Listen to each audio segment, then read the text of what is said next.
to learn how to do it. We have to learn how to do it. Anyways, Nick Crowley, I'm very happy you finally dropped another video, brother. You should be dropping weekly.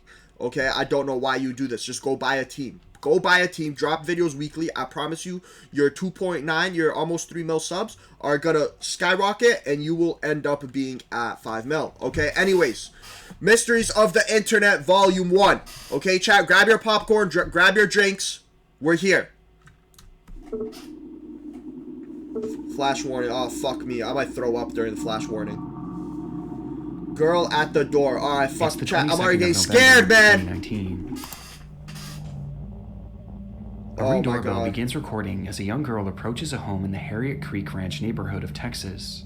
It's pitch black out and the girl is seen all alone, which by itself is strange enough, but it's moments later that this footage becomes truly concerning.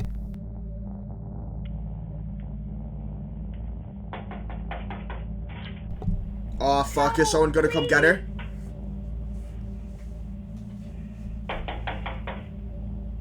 Oh, fuck. I'm sorry. If a kid's knocking on my door, I have to let the kid in.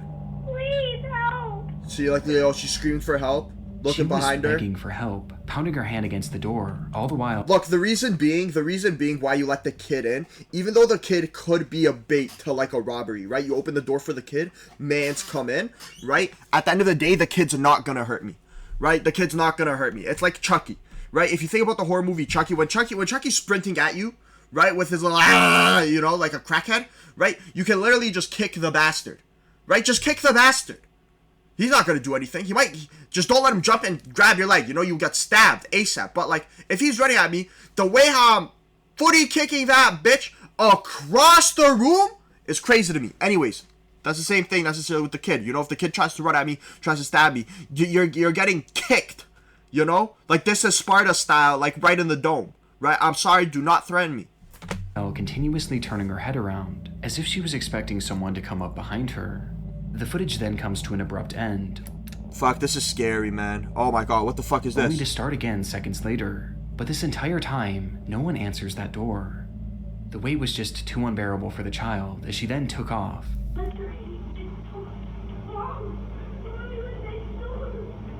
Oh fuck, this is bad. I hate seeing kids in distress. Yelling incoherently in the street before running out of view of the camera. Frustratingly, this footage was only viewed by the homeowner well after the fact, and reports seem to indicate that this was a property that they rented out rather than lived in, with it being unoccupied on that night. But after seeing the video, the homeowner immediately contacted law enforcement and shared the video online in the hopes that more information would come forward, as it seems that neither they nor the See, that like freeze frame that he just dropped is the creepiest thing ever. The video online in the hopes that more information would come forward. Like if I see this in my dream, I might just shit myself. It seems that neither they nor the police had any idea who this child was or why she needed help. But since these clips were first shared, these questions have still yet to be answered, at least publicly, as there have been no updates from law enforcement. Along with this, there have been no accounts from neighbors about the incident or any footage from other homes in the neighborhood, perhaps implying that this was her one and only stop of the night.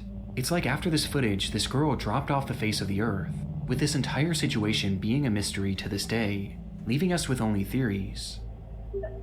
The first and most popular theory is that this girl was an escaped victim of kidnapping, or perhaps an abusive household, and had run to the closest... Okay, so I'm gonna be honest. Theory 1, right? I like Theory 1. But I don't like kidnapping. I would prefer, I don't prefer anything, right? But I don't necessarily know about kidnapping because the child does have an iPad on her, right? So she has access to these items. If she was part of a kidnapping, she would not have access to an iPad, right? Next, abusive household. This makes more sense than the kidnapping. Home to ask for help.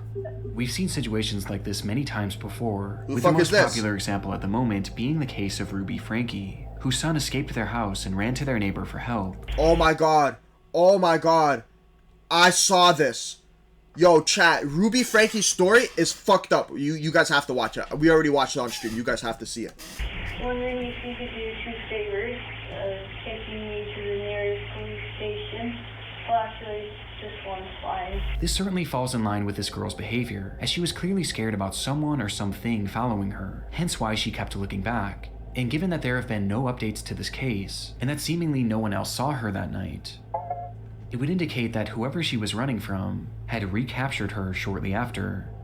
And what makes this theory even more horrifying is that many online users believe that this girl isn't the only person shown in this footage. What do you mean? Oh no, stop.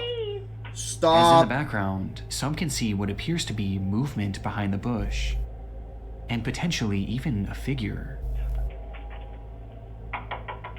Oh, fuck.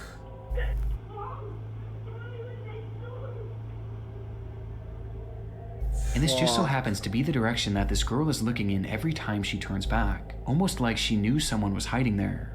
Which brings us to our second theory, that this entire thing was a setup. The belief here is that this girl was coerced into going up to a stranger's home to beg for help. This could also be part of a setup. This could also be part of the setup. But the reason why, like, I don't think it is necessarily is because as soon as I open the door and it's a child screaming for help, I'll just be like, quick, come inside, and I'm closing the door, locking the door fast as hell. Right? Like, fast as hell. Right? Because it would be in the back of my mind like, oh, it might be a setup. Right?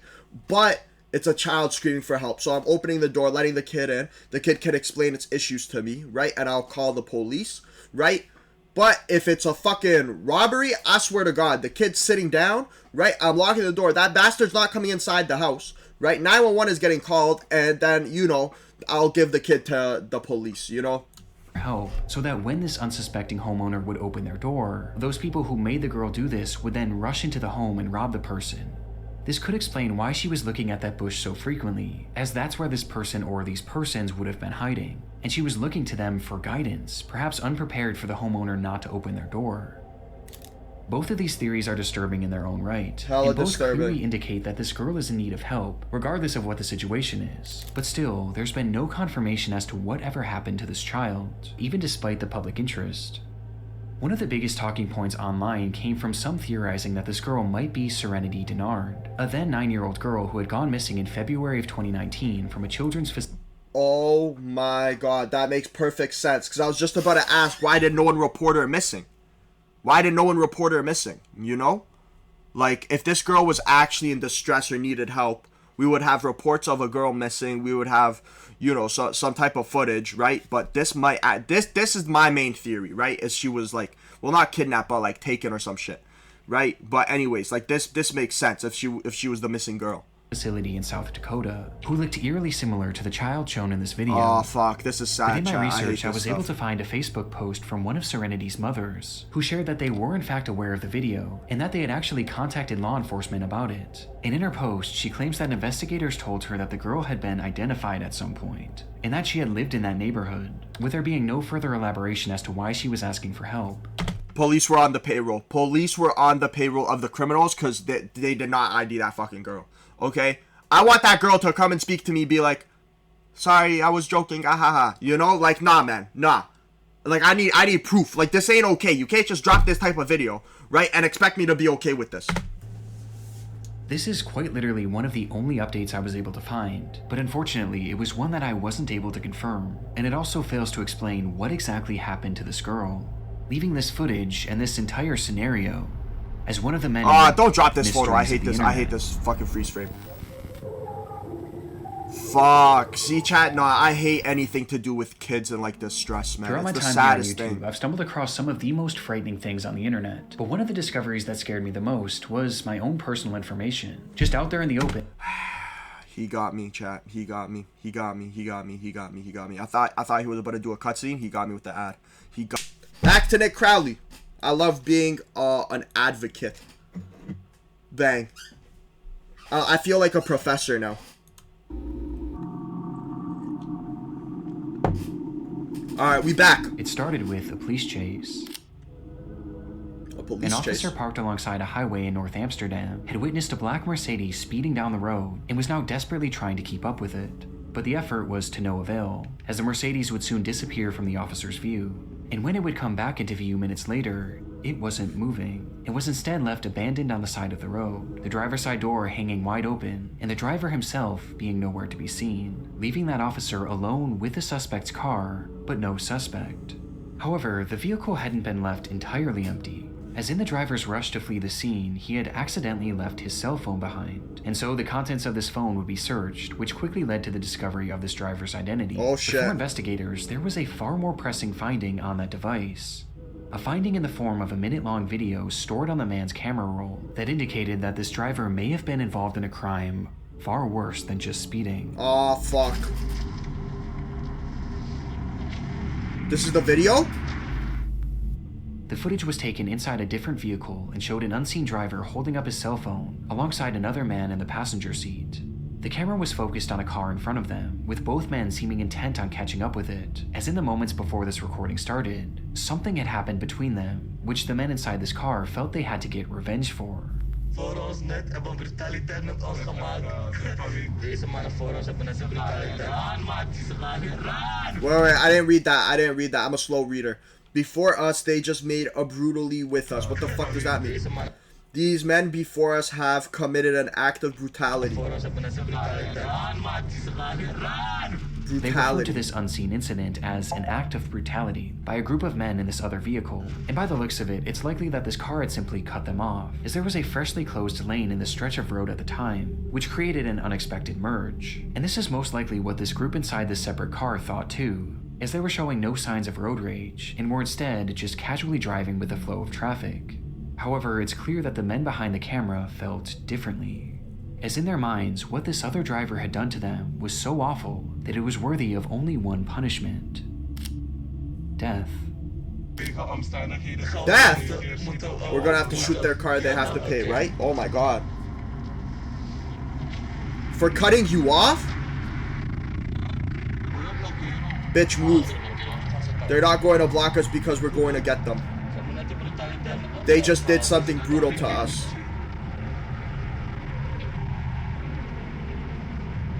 What country is this? I want to go shoot them, And look. so, this duo inched their Oh my vehicle God. closer and closer to this anonymous car, while continuing their rambling about this act of brutality. And when they finally positioned themselves next to the vehicle,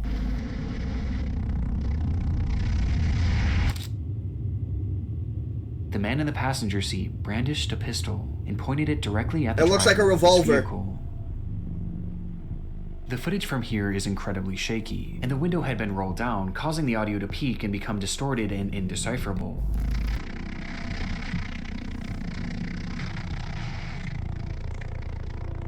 Because of this, it's hard to say for sure what happens next, but it appears that the man holding the gun attempts to fire the weapon before pulling it back into the car, cocking the revolver once more, and firing again. Damn it, jammed. I don't know if he shot it, Which chat. both men erupt with laughter and begin celebrating, before the recording stops.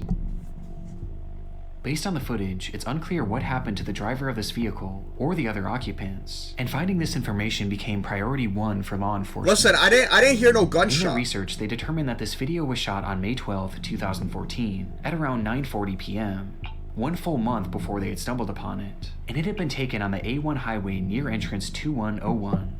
And yet, when they checked their files to match this information with any of their cases, they realized that there was no record of this incident.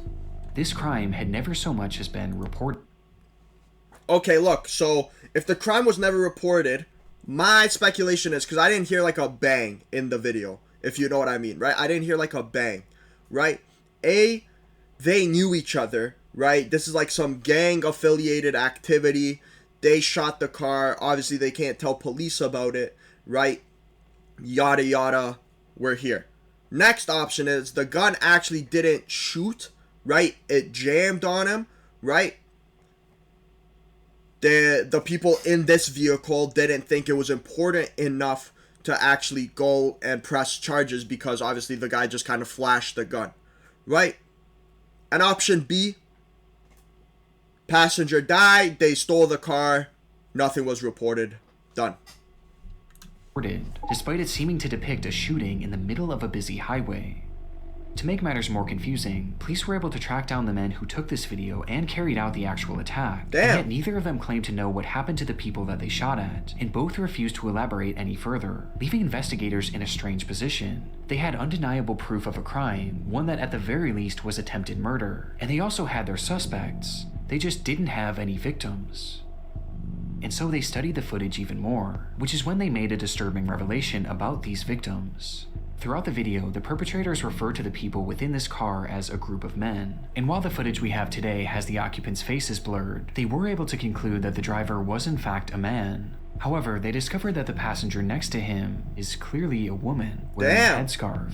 And most shocking of all, in the back seat was what appeared to be a child. No, meaning that they had been shooting at what, in all likelihood, was a family. Bastards. Police released this video to the public later that year under the name Amsterdam Schiet Incident Ringweg A10, or Amsterdam Shooting Incident on Ring Road A10, where they revealed this footage but disguised the voices and faces of the perpetrators for unknown reasons. And in releasing this, they asked the public to come forward with any information that could help identify this family. They asked for witnesses on the scene, car repair shops that may have fixed a car with bullet holes, any hospitals that had shooting victims on or around that day, and most importantly, they asked for the family inside this car to come forward, as without their testimony, convicting these men was nearly impossible, as it wasn't fully clear what crime they'd even committed. That was 11 years ago, and to this day, no one has come forward, leaving us with only theories. Damn. The first theory is that the people shot at in this footage may have been undocumented immigrants, or perhaps one of them had a warrant out for their arrest. Makes meaning that sense. if they were to report this crime, or if they were to have gone to the hospital with a bullet wound, then police would have certainly got involved, and in turn they would have gotten in trouble as well, essentially forcing them to stay quiet as saying anything would put their freedom in jeopardy. Another theory is that the shots may have simply missed the vehicle, and the driver decided not to report it, with some believing that this whole situation was no big deal. But to me, this doesn't seem like something that would be so easily brushed off, especially because a child is involved, though it is possible that perhaps this family was afraid to report the crime, as they clearly knew how dangerous these men were, and feared that reporting this crime would only further put a target on their backs. And finally, there's the theory that this weapon never fired at all. This is That's where my the audio theory. peaking becomes a major factor, as it's extremely difficult to make out the sound of gunshots, as the gun was literally outside of the vehicle when it was seemingly being fired. But it is worth noting that investigators working the case seemed confident that the weapon fired at least once, and I also personally hear a distinct popping sound at the end.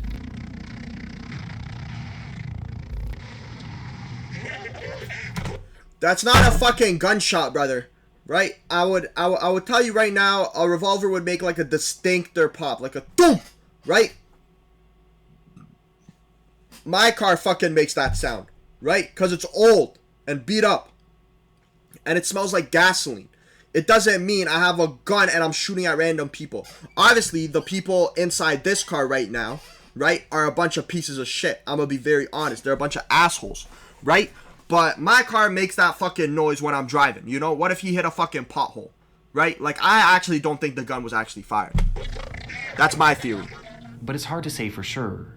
And it also is possible that this group was using blanks, with this all being an attempt to trick the other driver into thinking that he was in danger. But even with these theories, we still have no idea the fate that befell this family, and it's clear that they have no desire to come forward, for reasons we just don't know. Which leaves the Amsterdam shooting video an internet mystery that may never be solved. I have another theory. This family was on its way back to, like, whatever country they were from, right? And they were just like, you know, they went to Amsterdam for, like, vacation, for example, right? So now they took a rental car, they're leaving it at the airport, and they're on their way back to, like, their own thing. What do you call it? Their own country. Like, for example, like, let's say I'm from Poland, right? From Poland to Amsterdam, right? They shoot at me, like, the last day of my trip, but they didn't actually shoot the gun, right? I was just like, fuck it, and then I moved, like, and then I went back to Poland, right? For example. So I think that could also be a theory. You know, like, this family actually doesn't live here, right? So this was probably, like, what if this was on their way to the airport, right? So they just got the fuck on out of there. They didn't tell nobody. Sadly, there was a kid there, so hopefully everything's okay, man. Oh my god, I hate like blurry faces, man. I hate blurry faces. I hate blurry faces. I need help, please. Regina, We are help, from please. BSAS West Zone, Castelar, San Juan neighborhood. Her name is Emma Rosario Culk, who's been missing since Friday, June 12th. If you saw her, please call. Any information will be appreciated. This post was made to the subreddit r/Argentina on June 16th, 2020 by a user named u/NaramNaram, who asked for the public's help in finding a missing woman named Emma Culk, and in the comments he would offer more context, saying, "She went out to buy something and never came back. She was last seen here in the neighborhood. Sanchez and Pavan is the area where she went to buy something. She was dressed in the clothes that she's seen in the photo. She was carrying her wallet with her ID and a cell phone." Quickly, the post was inundated with concerned citizens wanting to help in the matter, with the gravity of the situation being made even greater, as earlier that day, Naram had made a similar post, which revealed that Emma Culk was actually his mother. Damn. This revelation only made the post more important, as people left comments offering support and encouragement, with many even providing advice on how he could potentially track her down, to which Naram seemed genuinely grateful. Across the entire internet, this seems to be the first post ever made on Emma's disappearance, but it would be far from the last, as people spread this information far and wide almost immediately after Naram's post, which was also followed by several local news reports, which proved that Emma was in fact a real person and was in fact missing, with these articles mentioning something that her son had not, that she was feared to have been taken.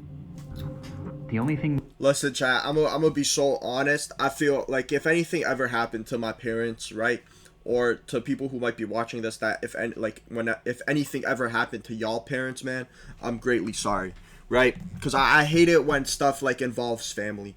You know what I mean? Like kids especially, parents next, right? At the end of the day, brothers and sisters, it hurts, man. But parents and kids, right? Like that shit gets to me, right? I'm speaking for myself, of course, right? But yeah, no, like, please be careful out there. The world at the end of the day is not sunshine and rainbows, especially in like countries like Argentina, Brazil, where the crime rate is super high, right? Like in more developed countries, the crime rate is still there, but it's not as high when you go to like Brazil, for example, Mexico, Argentina, like those type of countries, you know? So everyone just please be careful out there. we know for sure is that she went into her house, left her bike, and for some reason went out but did not come back in. Damn. Apparently, she did not leave on purpose, and that is what worries us the most. Things were clearly very concerning, and the tension of the situation only increased as a day passed. And then too, with Naram vowing to keep everyone updated on the status of the search. And sure enough, right after this update, Naram's missing mother would finally be found. The worst news, Emma Rosario Culk was murdered. She had been missing since June 12th. Her son killed her with stab wounds and then buried her in the backyard of his house. Oh my He was God. arrested. Rest in peace, Emma. Emma Culk had been found dead, murdered, and buried in her own backyard. By her with son? the perpetrator allegedly being her own son, Daniel Culk, who had confessed to stabbing her once in the chest and then twice in the head before burying her. You fucking piece of shit, man. What an asshole, okay? Your own mother? Your own fucking mother. I'm sick, man. I'm sick. Look at this asshole. Take the mask off. Let me see his face, man. Let me see his face. Isn't this guy the same one that posted about his mom's she's being missing? Right? Maybe this has to do with something like gang related, right? Like, oh, you have to prove yourself, you have to kill a parent. Right? Like, nah, this is fucked, man. This is fucked. Piece of shit. Body in the backyard, with a motive never being given. The ending to Emma's search was disturbing, but perhaps the most shocking part was the revelation that she was killed by her own son, 20-year-old Daniel Can't Culk, trust nobody. which immediately called into question Naram's Reddit post, as he had claimed to be Emma's son, leading many to wonder, was Naram the killer? And so, desperate for clarification, someone commented, "By any chance, are you 20 years old?" To which Naram actually responded, writing simply, 25, Damn. before eventually leaving the following explanation. Apparently, it was my brother. That's what the police said when they declared the crime. This would mean that when Naram had been making these pleas to find his mother, in reality, not only was she already dead, but she had been killed by his own brother. That's fucked, and man. buried in their backyard. It's one of the most chilling things I've ever come across on Reddit, but the intrigue of this case doesn't exactly end here, as there was something about Naram's story that wasn't quite adding up. Just days before the disappearance of his mother, he had left a comment on an unrelated post saying, "When I was 8 years old, I wanted to ride a bicycle without hands, according to me because it was easy. I was on the street, dirt, and I let go of the handlebars, and here I am at 19 years old, with the handlebars marked on my abdomen." In his own words, Naram wasn't 25, but instead 19 years old, and potentially 20 years old by the time his mother was found, which put him at the exact age range as Daniel Kolk. This prompted a wave of speculation and confusion and spawned the enduring mystery: who exactly is Naram? While making things even stranger, digging deeper into his posting history, you can find another comment where he claims to have been working the same job for 6 years, which seemed to contradict the idea of him being 20, thus prompting even more confusion, which eventually caught Naram's attention, who responded by stating, "I didn't write that. It must have been my brother. I don't use this social network. I only used it twice for a work issue and now because my mother disappeared. This account is not mine." This recounting of events made Naram's initial story even more twisted, as if this was true, then not only was it his own brother that killed the mother he was looking for, but he was literally using that same brother's account. And again, this gets stranger. Around the same time, Naram would thank the internet for its help on the case, and then proceed to swiftly disappear, leaving the account untouched for over 2 years. But this silence would be broken in 2022 when they suddenly returned, with their posts being slightly unhinged, gloating about their internet status and bizarrely lashing out at random users. Okay, no. We obviously gotta read this, chat. We obviously gotta read this. I'm a famous dad. When they suddenly returned, with their posts I'm going being to eat your mom at unhinged, any moment. gloating about their... I'm worried that you're such an idiot that instead of asking, you accept everything Dross says. A poor wretch who lies to get views. But I'm more worried that you think I appeared after a year when what you said was more than 2 years ago. So not even your notion of time is right. And what absolutely worries me is that I'm going to be your stepfather on top of that. Their internet status and bizarrely lashing out at random users. The one who lacks reading comprehension is clearly you, and education too. If you're not rereading the conversation precisely, what I wanted to convey to you is that may tomorrow your best friend suffers from disorders, some psychological problem, or simply goes crazy, kills someone. You don't know it, but he's still your best friend. Then 2 weeks later you find out your friend goes to jail, and stupid people like you are going to ask, what were you doing hanging around with murderers? Repeat, it's not my fault. I don't know. Nor am I sincerely interested in what people think about the subject. That's why I have the audacity to appear, make jokes, and respond to fools like you when I have free time. I did nothing wrong. It doesn't matter. But I have to give you an explanation like that. It loses the grace. I hope that one day you activate your brain. I don't want to use the belt to activate it. Let's be a happy family. Who the fuck is Nis Morendo? 2015-0118. Like, what the fuck happened that they're beefing Naram, right? And I don't even know if Naram is like who's talking right now? Is it like, is Naram low-key one person who has like 2 personalities, right? Or is it 2 brothers on the same account? Like, I'm very confused. Who questioned him on his past and present motives. And in these ramblings, he would drop the bombshell that he wasn't actually Emma's son. He now I'm actually brother's best friend. That's fucked. Claimed to be Daniel's best friend, writing that he allowed Daniel to make He's the a friend. post on I told his him to account ask here. to spread the news about his mother's disappearance, which he was completely unaware that Daniel himself had caused. This was the last real update in this case, and it only threw more fuel on the fire of this mystery, with people wondering what version of events, if any, were true. When I hear about this case today, many seem to believe that the entire time Naram was actually Daniel Kolk, and he had made this post to make it seem like he was searching for his mother, and perhaps to even use any given advice to help conceal what he did. As remember, many were offering suggestions on how to find her, which Daniel in turn could have used to essentially do the exact opposite, to help make sure that she was never found.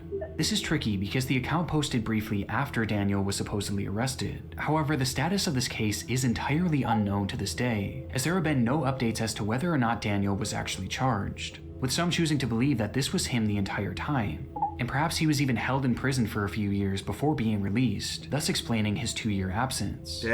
Another theory is that Naram was initially telling the truth, and that he was Daniel's brother, and that he was simply using the account to spread word of his mother's disappearance, before eventually abandoning it. And perhaps the most recent posting on this account was because it may have been hacked, which would explain the massive tone shift. Or maybe it's the most recent version of events that's the right one, and that this is actually Daniel's best friend. But why initially lie? Can't trust and how nobody. do you explain the apparent inconsistencies in his age that are found throughout his posts? This entire internet mystery is one of the messiest I've ever come across, and nothing seems to make any sense, with the most inexplicable part being the very real murder at its core. Man, A R.I.P. mother the who was mom. killed by her own son for no apparent Rest reason. in peace, man. And given the lack of updates, it's hard to know if justice was ever served. I feel bad.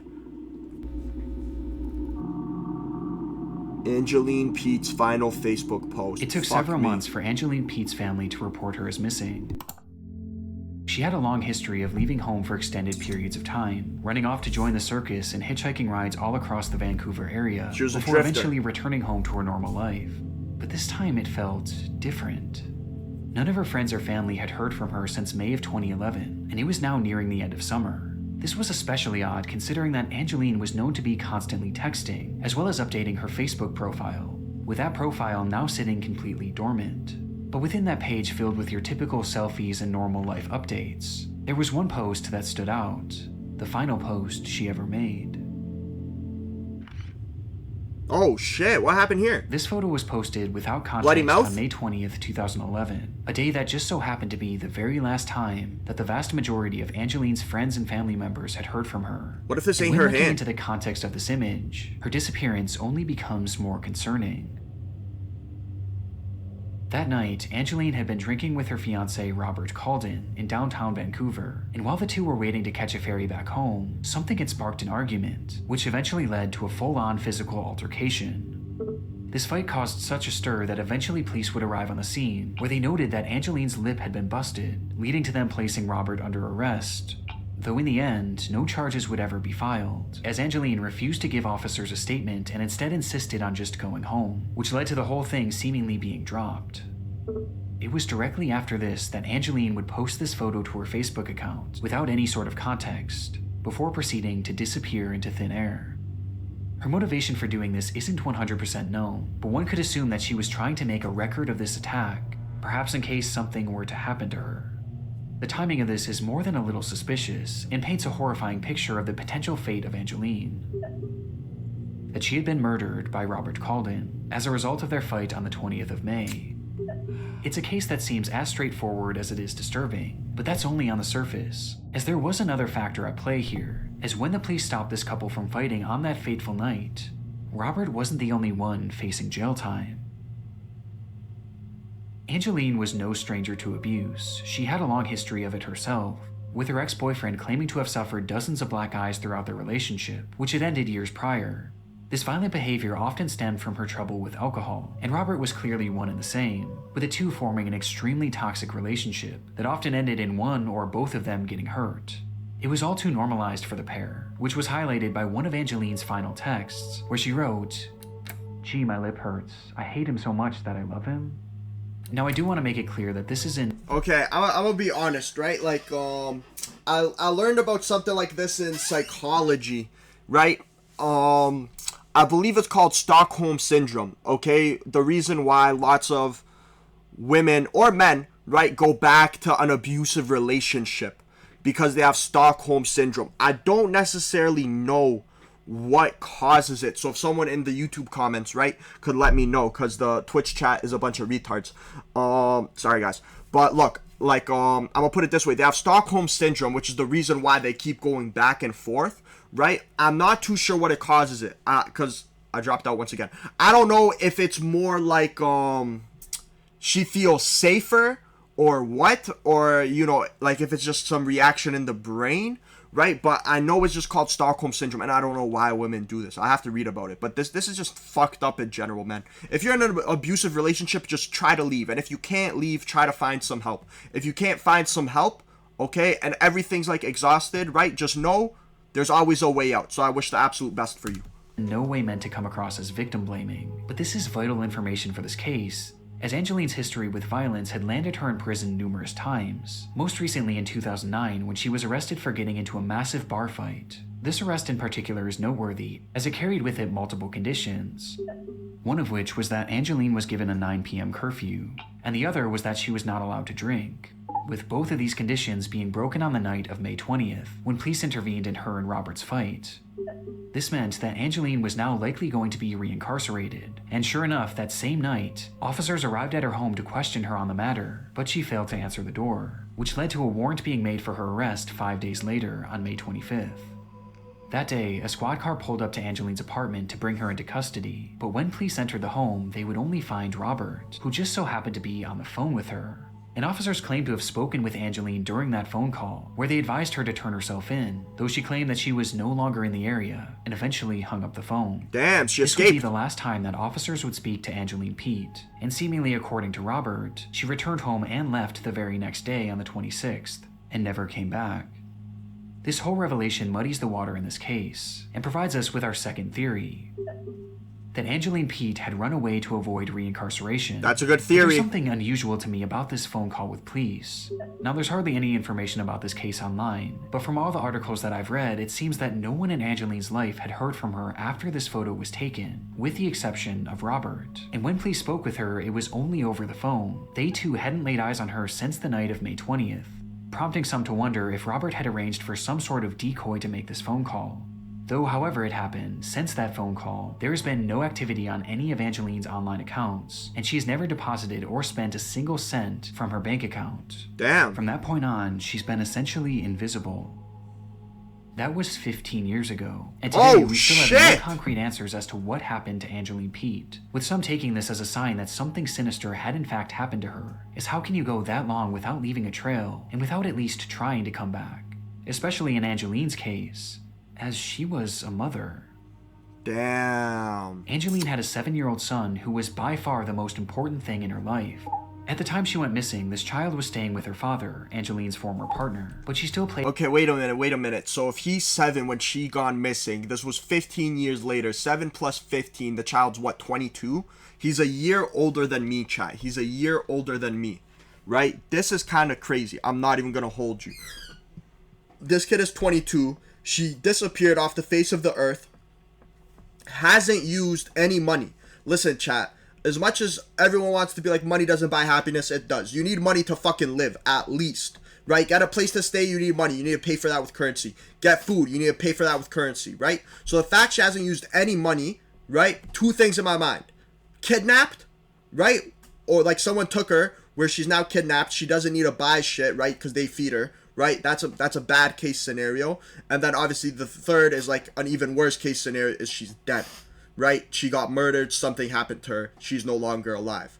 Right, that's another one. Both are very bad cases scenario, but at least one provides the thing of life. Played an incredibly active role in his life, and she wanted to be as involved as she possibly could be. And yet, after 15 years, she's made no attempts to try and reach out to him.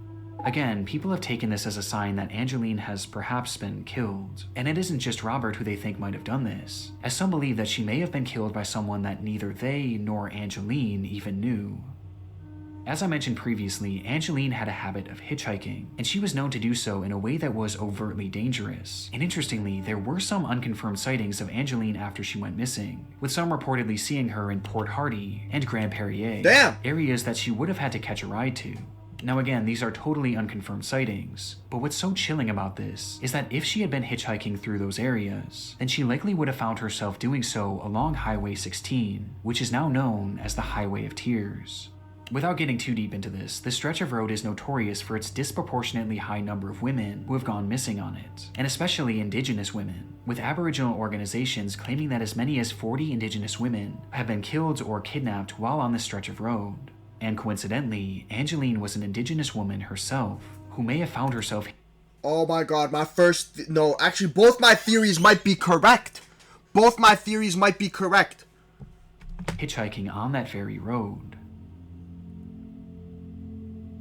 Angeline's disappearance is one of those cases that you can convince yourself that I think this was theory done is in right. Canada too. But as of right now, there's just no way to know what truly happened to her. Damn. And while this is an internet mystery for us, for Angeline's family, this couldn't be more real. Many of them are suspicious about Robert and believe that police didn't do a good enough job investigating him, as he was never even considered a suspect. But they also hold on hope that Angeline is still alive and out there somewhere, and they'll often hold events and vigils to keep her name in the spotlight, and to assure she knows that she can always come back home. And it's this hope that has fueled her son since she disappeared, as all throughout his childhood he played hockey as a way of helping to find her, with one family member saying, "That's why he wants to play hockey. So if he gets famous, his mom will find him." This is sad, chat. This is sad. Damn. Damn.